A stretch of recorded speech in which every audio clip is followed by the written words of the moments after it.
If you were a kid of the 1980s, or if you simply are a fan of the films of the 1980s, Netflix's new series Stranger Things will feel very familiar in very satisfying ways.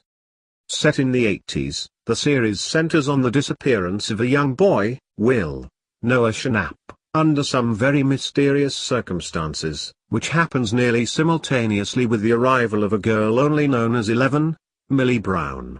Desperate to find Will, his friends, Mike, Finn Wolfhard, Dustin, Gaten Matarazzo, and Lucas, Caleb McLaughlin, are the ones who discover 11 and quickly learn this odd girl, who rarely speaks and has a shaved head, also possesses some notable superhuman abilities.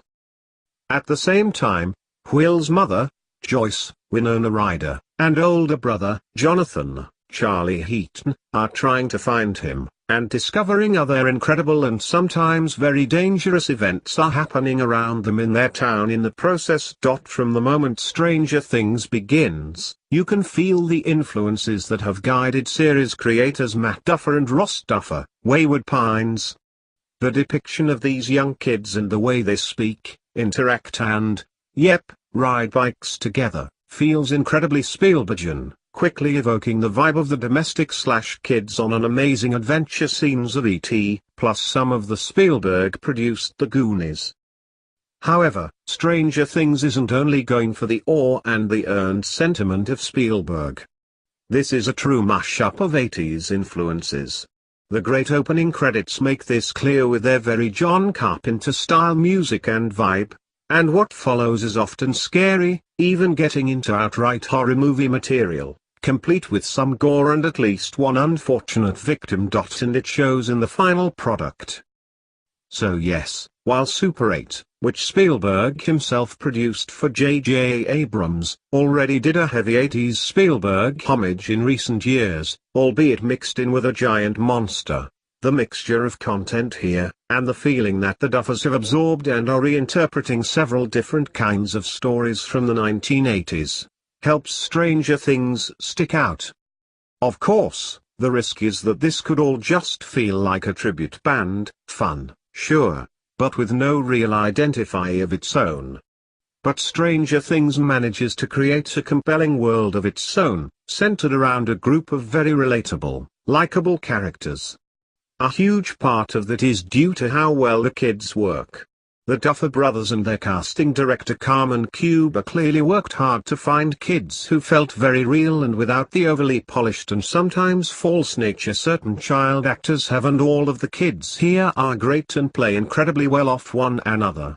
Brown and Wolfhard are given some very poignant moments together and it all plays as genuine, even in the midst of the bigger-than-life circumstances, and throwing in the powers 11 has. Representing the teen contingent, Heaton and Natalia Dyer, as Mike's sister, Nancy, are also very believable and feel much more like real-life teenagers than many films or TV series depict.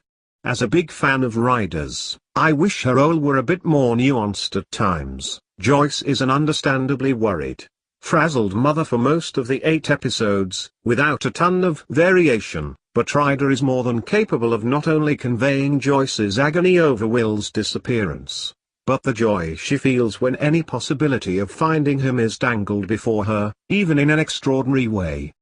David Harbour is also very good as the local police chief, who perhaps isn't as much of a jerk as he first appears.